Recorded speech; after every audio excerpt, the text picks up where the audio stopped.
My name's Ethan, 32 years old, and I've been married to my wife, Sarah, for 4 years. We've been together for 6, and let me tell you, it's been a ride. I'm just a regular guy, work as a mechanic, come home with grease on my hands, and try to be a good husband. But lately, things with Sarah have felt off, like a car engine that's misfiring, and you can't quite pin down why. She's been glued to her phone, staying late at her marketing job, and when she's home, it's like she's somewhere else. I kept telling myself it was just stress, you know? Work's tough, life's tough. But deep down, I knew something wasn't right. Yesterday was our 4th wedding anniversary, and I wanted to do something big. Sarah's always talking about her grandma's old recipes, dishes from her Italian roots that she hasn't tasted since her grandma passed away a few years back. Those stories always light her up, so I figured I'd surprise her by cooking a full-on Italian feast, just like her grandma used to make. I'm no chef, but I can follow a recipe, and I spent weeks planning this. I called Sarah's mom for the recipes, watched cooking videos online, even did a trial run when Sarah was out of town. I was determined to nail it. The morning of our anniversary, I was up at 4:30 in the morning, chopping, stirring, and sweating in our little kitchen. It took me 6 hours to make everything: homemade ravioli, eggplant parmesan, tiramisu for dessert. I set the table with a nice tablecloth, lit some candles, even folded the napkins into these fancy rose shapes I learned from a YouTube video. The house smelled like an Italian restaurant, and I was feeling pretty good about myself. I texted Sarah around noon to check when she'd be home. She sent back a quick 6-ish with a smiley face, which I took as a good sign. My plan was to have everything ready when she walked in, a perfect night to remind her how much I care. But 6 o'clock came and went. No Sarah. By 6:45, I was pacing, checking my phone. I texted her again, asking if she was close. No reply, but it showed she'd read it. That stung a bit, but I kept the food warm, relit the candles, and waited. Finally, at 7:30, I heard her car pull into the driveway. I straightened up, smoothed my shirt, and stood by the table, ready for her to be blown away. When Sarah walked in, she was still in her work blazer, phone in hand, scrolling like I wasn't even there. She didn't look up until she was halfway into the living room, and when she saw the table, she froze. I was expecting a smile, maybe a gasp, something. Instead, she let out this sharp laugh, like I just told a bad joke. "What's all this?" she said, her voice dripping with something I couldn't quite place. "You think this makes up for being such a nobody?" I stood there, mouth dry, feeling like the floor had dropped out from under me. She didn't even put her purse down, just pulled out her phone, snapped a picture of the table, and started typing. Then, loud enough for me to hear, she muttered, "Unbelievable. He thinks this fixes how lame he is." She sent the photo to someone, and I heard her chuckle again as she walked straight to the bedroom, shutting the door behind her. A minute later, I could hear her voice through the wall, talking to someone on a video call, laughing like the whole thing was a big joke. I didn't say a word, just stood there, surrounded by all that food, the candles flickering, the soft music I'd put on still playing in the background. It was like I was in some movie where the guy realizes his life's falling apart in slow motion. Eventually, I started cleaning up, packed the food into containers, washed the dishes, blew out the candles. I didn't cry or yell. I just did it, like a robot. That night, I slept on the couch, staring at the ceiling, wondering how we got here. This morning, Sarah was still asleep when I left. I couldn't face her, not yet. I grabbed my work bag and drove to a diner across town, where I'm sitting now, typing this out on my phone. My hands are still shaky, and I keep replaying her words in my head. Such a nobody. That's what she thinks of me? After everything? I don't know what to do next, but I know I can't just pretend this didn't happen. Something's got to change. I spent most of the day just driving around, trying to make sense of what happened last night. I'm Ethan, 32, married to Sarah for 4 years, and right now, I'm not sure what that even means anymore. After Sarah tore into me about the anniversary dinner I spent all day making, I couldn't sleep. Her words kept looping in my head. You think this makes up for being such a nobody? I mean, damn, that cut deep. I ended up at a diner this morning, typing out my thoughts, but I couldn't stay there forever. So, I hit the road, no real destination, just me and my old pickup truck, the radio off, windows down. The more I drove, the more I started thinking about our marriage. When did it get like this? Sarah wasn't always so cold. Back when we were dating, she'd laugh at my dumb jokes, steal fries off my plate, and we'd talk for hours about nothing. But over the last year, maybe more, she's changed. Little digs here and there, like, "You're wearing that shirt again?" Or, "My friend's husband just got promoted. What about you?" Always with this smirk, like I'm some kind of loser she's stuck with. I used to shrug it off, tell myself she's just tired or stressed from her marketing job. But after last night, I can't keep making excuses. That wasn't stress. That was mean, plain and simple. My phone started buzzing around noon. Sarah, texting me like crazy. "Where are you? Why aren't you answering? This is ridiculous." Then a voicemail. "Ethan, come on. I was just messing around. Don't be so dramatic." Dramatic? She laughed at me, mocked all that effort, and now I'm the one overreacting? I didn't reply, just let the messages pile up. By late afternoon, she'd switched to apologies. "I'm sorry, okay? I had a rough day. Can we talk?" I wasn't ready to deal with her, not yet. Before I left the house this morning, I did something I'm not sure I'm proud of. I grabbed the container of leftover ravioli and drove it over to Sarah's mom's place. Her mom, Linda, has always been good to me, and she knows how much those family recipes mean to Sarah. I left the food on her porch with a note, explaining what I'd done for our anniversary and how Sarah reacted. I didn't do it to be petty, I swear. I just needed someone to know the truth, someone who'd get why it hurt so bad. Linda's big on family and tradition, and I figured she'd have something to say to Sarah about it. Sure enough, by evening, my phone was blowing up again. Sarah's text got frantic. Why would you go to my mom? You're trying to make me look bad. Then a call, her voice shaky. Ethan, please, I didn't mean it. Mom's so mad at me now. Can you just come home? I listened to the voicemail, and part of me felt a twinge of guilt. But then I remembered her standing there, snapping that picture, muttering about how lame I am. That wasn't a one-time thing. That was her letting out what she really thinks. I ended up at a park near our house, sitting on a bench, watching kids play on the swings. It's weird how normal life goes on when yours feels like it's crumbling. I started thinking about all the times I've let stuff slide with Sarah. The way she'll cut me off when I'm talking, or roll her eyes when I suggest something. How I've been bending over backwards to make her happy, and it's never enough. Last night was just the final straw, you know? I can't unhear what she said, can't unsee that look on her face, like I was nothing. I'm back at the diner now, same booth as this morning, nursing a coffee that's gone cold. My phone's got 8 missed calls from Sarah and a long text about how she'll fix everything. I don't even know what that means. Part of me wants to go home, sit her down, and figure out where we went wrong. 4 years of marriage isn't something you toss out like yesterday's trash. But another part of me, the part that's still stinging, wants to walk away and not look back. I keep asking myself, is this fixable? Or am I just fooling myself, thinking she'll change? I don't have answers yet, but I know I can't keep living like this, feeling like I'm auditioning for a spot in my own marriage. I've got to figure out my next step, and soon. I'm Ethan, 32, and I'm still trying to wrap my head around what my life's become. It's been a day since I dropped off that leftover anniversary dinner at Sarah's mom's place, and I'm still not sure what I'm doing. Last night, I crashed on the couch again, couldn't bring myself to sleep in our bed. The whole house felt like a stranger's, like I didn't belong there anymore. Sarah's words from our anniversary keep echoing. You think this makes up for being such a nobody? I spent 6 hours cooking her grandma's recipes, set up the table like it was a damn movie, and she laughed in my face. I'm not sure what hurts worse, her words or the fact that I didn't see it coming. Today, I called in sick to work. I'm a mechanic, and usually, I'd rather be under a car than dealing with my own head, but I needed a day to think. I drove to a lake about an hour from our house, a spot Sarah and I used to go to when we were dating. It's quiet out there, just water and trees, and I figured it might help me sort things out. I sat on the shore, skipping rocks, and started piecing together the last few years.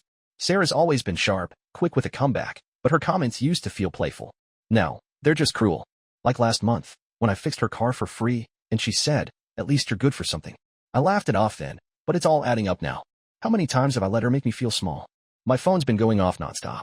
Sarah's text started angry, accusing me of turning her mom against her. You had no right to involve my family, Ethan. That's low. Then they turned soft, apologetic. I'm so sorry. I was awful. Please come home, and let's talk. I got a voicemail from her mom, Linda, too. She sounded upset, said she was ashamed of how Sarah treated me, that those recipes were sacred to their family. She thanked me for trying and said she'd talk to Sarah. I didn't call her back, but it felt good to know someone saw my side. I stayed at the lake until sunset, just thinking. I realized I've been making excuses for Sarah forever. She's stressed, she's tired, she's got a demanding job. But last night wasn't just a bad day. She took a picture of my effort, sent it to someone, and mocked me while she did it. I keep wondering who she sent it to. A friend? A coworker? Someone else? That muttering about me being lame. The video call right after, she wanted me to hear it. That's not a mistake. That's a choice. When I got back to town, I stopped at a buddy's place. Mike's a welder, been through a rough breakup himself, and I needed to talk to someone who wouldn't sugarcoat things. Over a couple of beers, I told him everything. He didn't say much, just listened, but when I was done, he shook his head. Man, you don't deserve that. Nobody does. You gotta decide what you're worth and stick to it. He's right, but it's easier said than done. For years of marriage, 6 years together, that's a lot to walk away from. But staying feels like signing up for more of the same. I got home late, and Sarah was waiting up. She looked rough, eyes red, hair messy, still in her pajamas from the morning. The second I walked in, she started crying, saying she didn't mean any of it, that she was just frustrated with work and took it out on me. She kept saying, I love you, Ethan, you know that. I just stood there, arms crossed, feeling this weird calm. I asked her who she sent that picture to. Her face changed, just for a second, like she wasn't expecting the question. Just a friend from work, she said, too quick. Nobody important. I asked why she was on a video call right after, and she stammered, said it was just a coworker venting about their day. I didn't push, but I didn't believe her either. I told her I needed space and was sleeping on the couch again. She begged me to talk, but I said we'd deal with it tomorrow. Now I'm lying here, staring at the ceiling, wondering what's next. I don't know if I can trust her, and that's the worst part. I want to believe she's sorry, but I can't shake the feeling there's more she's not saying.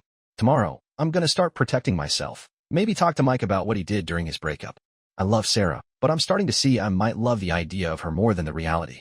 I've got to figure out what I'm willing to fight for and what I need to let go. I'm Ethan, 32, and I'm starting to feel like I'm waking up from a long, bad dream. It's been 2 days since Sarah ripped my heart out on our 4th anniversary, laughing at the Italian feast I spent 6 hours making to surprise her. I'm still reeling from her words. You think this makes up for being such a nobody? And the way she sent a picture of my effort to someone, muttering about how lame I am. I'm a mechanic, not some poet, but even I know that kind of cruelty isn't a one-off. It's a window into what she really thinks of me, and I can't see it. Yesterday, I told Sarah I needed space after she tried to brush off her behavior as a bad day. Her excuses didn't add up, especially when I asked who she sent that picture to. Just a friend from work, she said, but her eyes said something else. I slept on the couch again, and this morning, I decided I had to start looking out for myself. I love Sarah, or at least I love who she used to be, but I'm not going to keep playing the fool in my own marriage. First thing I did was head to the bank. We've got a joint account, and while I don't think Sarah would clean it out, I wasn't taking chances. I opened a separate account and moved half our savings over. It's not about hiding money, it's about knowing I've got something if things go sideways. After that, I called my buddy Mike, the welder who went through a nasty breakup last year. We met at a burger joint for lunch, and I laid it all out, Sarah's comments, the picture, the video call, everything. Mike didn't mince words. Ethan, she's disrespecting you, and you're letting her. You gotta set boundaries, man, or she'll keep walking all over you. He told me how he got a lawyer during his breakup, just to know his rights. It felt extreme, but after last night, I'm not ruling anything out. When I got home, Sarah was at work, so I had the place to myself. I grabbed some important stuff, my birth certificate, truck title, a couple of old photos of my dad that mean a lot to me. Nothing Sarah would notice missing, but things I'd hate to lose if she got spiteful. While I was there, I saw her tablet on the kitchen counter, screen still on. I know it's not my proudest moment, but I looked. Her messages were open, and there it was, a chat with some guy named Ryan. Not just a coworker, judging by the tone. They've been texting for months, nothing outright cheating, but way too cozy. Jokes about me being Mr. Fix-It, who can't fix anything important. Plans to grab drinks after work, late-night messages with winking emojis. The worst was a text from the night before our anniversary. Don't worry about getting home early. He'll wait forever like always. So while I was kneading dough for her grandma's ravioli, she was planning to ditch me for this guy. I felt my blood boil, but I didn't smash anything or yell. I took pictures of the screen with my phone, emailed them to myself, and left everything as I found it. That cold, clear anger is new for me. I'm not the guy who flies off the handle, but this is different. I drove to a coffee shop and just sat there, staring at my coffee, trying to process it. Sarah's not just being mean, she's got this whole other thing going on with Ryan. It's not just a bad day or a joke. It's betrayal, plain and simple. Tonight, Sarah got home while I was cooking dinner. Just something simple, spaghetti from a box. She tried to act normal, asking about my day, but I could tell she was nervous. I didn't bring up the messages, not yet. I just said I was tired and needed time to think. She pushed, saying we should talk, that she wants to fix things. I told her I wasn't ready and went to the couch again. She looked like she wanted to argue, but backed off. That's new too, her not pushing back. I'm lying here now, thinking about what Mike said. Boundaries. I've never been good at that with Sarah. I've always been the guy who fixes things, her car, her bad moods, her problems. But I can't fix this, and I'm starting to see I shouldn't have to. Tomorrow, I'm calling a lawyer, just to understand my options. I'm not saying I'm done with Sarah, but I'm done being her doormat. For years of marriage is a lot to fight for, but I'm starting to wonder if I'm fighting for something that's already gone. I keep seeing the text in my head. He'll wait forever like always. Not anymore, Sarah. Not anymore. I'm Ethan, 32, and I'm at the point where I'm done pretending everything's okay. It's been a few days since I saw those messages on Sarah's tablet, the ones with Ryan, her work friend, making plans to ditch me on our anniversary while I was cooking her grandma's recipes. I'm still shaken up, not just by her mocking me, calling me a nobody, but by the fact that she's been carrying on with this guy behind my back. I'm a mechanic, used to fixing things, but this ain't a busted carburetor. This is my marriage, and I'm starting to see it's been broken a lot longer than I wanted to admit. Yesterday, I took a big step. I met with a lawyer, a guy Mike recommended from his breakup. He was straight up, no nonsense, and laid out what I'd need if I decided to end things, paperwork, finances, all that. It felt surreal, sitting in his office, talking about dividing up a life I'd built with Sarah over 6 years. He didn't push me to decide, just said to think it over and protect myself. That meant getting my ducks in a row. So I spent the afternoon gathering more documents, bank statements, our lease, my pay stubs. I stashed them at Mike's place, just in case. When I got home, Sarah was there, trying to play nice. She'd cooked dinner, some fancy chicken dish, which was weird since she usually leaves cooking to me. She kept smiling, asking how my day was, like nothing happened. I couldn't take it. I set my fork down and asked, flat out, who's Ryan? Her face went white, like she'd seen a ghost. She tried to laugh it off, saying he's just a coworker, but I wasn't having it. I told her I saw the messages, the plans to meet up, the jokes about me. For a second, she looked panicked, then she flipped it. You went through my tablet? That's a violation, Ethan. I stayed calm, said I wasn't the one sneaking around, and asked why she was texting him on our anniversary instead of being with me. That's when she broke. She started crying, saying she was unhappy, that work was killing her, that Ryan was just someone who listened. She swore it was never physical, just talking, but admitted it went too far. I asked if she loved him. She shook her head, said it wasn't like that, but her eyes didn't meet mine. I told her I was leaving for a while, that I needed space to figure out what I wanted. She begged me to stay, said she'd do anything, but I packed a bag, clothes, my toolbox, a few books, and walked out. I'm staying at a cheap motel now, nothing fancy, but it's quiet. I needed to be somewhere that wasn't ours. Today, Sarah's been blowing up my phone. Texts, voicemails, everything from, I'm so sorry, to you're throwing us away over nothing. I haven't answered. I keep thinking about what she said, how Ryan was just someone who listened. When did I stop being that for her? Or did she just stop caring? I called her mom, Linda, to let her know I was okay. She was kind, said Sarah's been a mess, that she's disappointed in her daughter. That meant something, knowing her family sees this isn't just me overreacting. I'm sitting in this motel room, eating takeout, feeling like a stranger in my own life. For years of marriage, and I'm wondering if I ever really knew Sarah. I still love her, or at least the version of her I fell for, but I'm starting to see I deserve better than someone who thinks I'm a joke. Tomorrow, I'm meeting Mike for coffee. He's been through this, and I need his advice on what comes next. I don't know if I'm ready to file papers, but I know I can't go back to how things were. Something's got to give, and for once, it's not going to be me. I'm Ethan, 32, and I've been at this motel for a week now, trying to figure out what's left of my marriage to Sarah. It's been a hell of a ride since our anniversary, when she laughed at the Italian feast I made, called me a nobody, and sent a picture of my effort to some guy named Ryan. Finding those messages on her tablet, seeing how she'd been planning to blow me off while I was slaving away in the kitchen, it changed everything. I'm a mechanic, good at fixing engines, but I can't fix a wife who doesn't respect me. I'm starting to see that maybe I shouldn't have to. The motel's not much, just a bed and a coffee maker, but it's given me space to think. Sarah's still texting, swinging between apologies and accusations. 1 minute, she's sorry, saying she'll change. The next, she's mad, saying I'm abandoning her over a few stupid texts. I've muted her notifications, check them once a day, but it's like reading someone else's life. Yesterday, something wild happened. I was grabbing lunch at a sandwich shop near work, and there he was, Ryan. I'd seen his picture on Sarah's tablet, so I knew him right away. He was just standing there, ordering a sub, looking like any other guy in a button-up shirt. Not a villain, not a hero, just a dude. I didn't confront him. I just watched, feeling this weird mix of anger and curiosity. He's the guy who's been part of wrecking my marriage, and he doesn't even know I exist. That moment stuck with me. It made Ryan real, not just a name and a message. I drove back to the motel and thought about what I wanted. Did I want to fight for Sarah, or was I fighting for a memory? I called my buddy Mike, who's been my rock through this. He met me at a bar, and over wings, he laid it out. Ethan, you're holding on to who she was, not who she is. People show you their true colors eventually. He told me how his ex pulled similar stuff, and he wished he'd walked away sooner.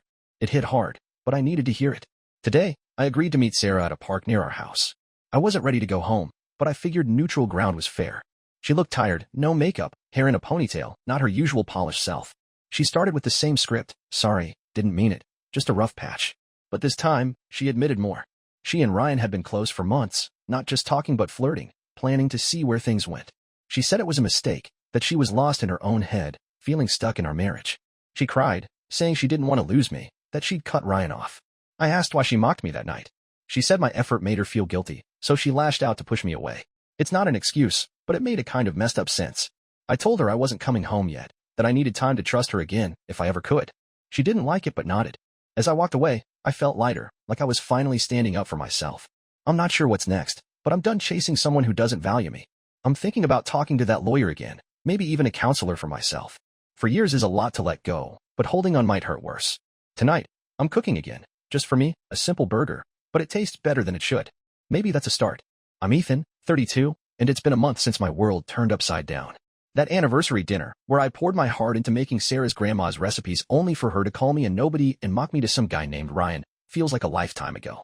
I'm still at the motel, but I'm starting to see a path forward, one that's about me, not us. I'm a mechanic, used to getting my hands dirty to make things work, but I've learned some things can't be fixed, no matter how hard you try. My marriage might be one of them. After meeting Sarah at the park, I started therapy. Yeah, me, the guy who thought talking about feelings was for other people.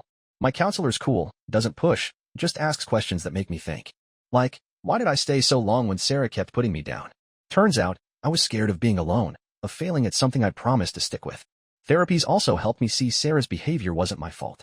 Her thing with Ryan, her cruelty, that's on her, not me. I've been journaling too, which sounds cheesy, but it helps. I wrote about the good times with Sarah, and there were plenty, but I also wrote about the bad, and there's more than I realized. Sarah's been trying hard. She's in therapy herself, sends me updates about it, like she's proving she's serious. She's cut contact with Ryan, even showed me her phone to prove it. She's been leaving little gifts at the motel, my favorite coffee, a new wrench set, stuff I like. Part of me appreciates it, but another part wonders if it's too late. I met with her again last week, at a diner this time. She talked about how her parents' marriage was rough, how her mom always belittled her dad, and she didn't realize she was doing the same to me. It's not an excuse, but it explains things. I told her I wasn't ready to come home, that I might never be. She cried but didn't argue, which is new. I've been reconnecting with parts of myself I'd lost. Started fishing again, something I loved before Sarah said it was boring. I've been hanging out with Mike and some old high school buddies, guys I drifted from because Sarah always had an excuse not to like them. They've been real with me, saying they saw how Sarah treated me but didn't know how to bring it up. It's humbling, realizing other people noticed what I ignored. Yesterday, I signed a lease for a small apartment. The motel's been fine, but I need a place that's mine. I told Sarah, and she took it hard, said it felt like I was giving up. I told her it's not about giving up. It's about building something for myself, whether she's in it or not. I'm meeting with the lawyer next week to talk separation, not divorce yet, but I need to know my options. For years of marriage, 6 years together, that's heavy, but I'm not the guy who stood in that kitchen, taking Sarah's insults like they were nothing.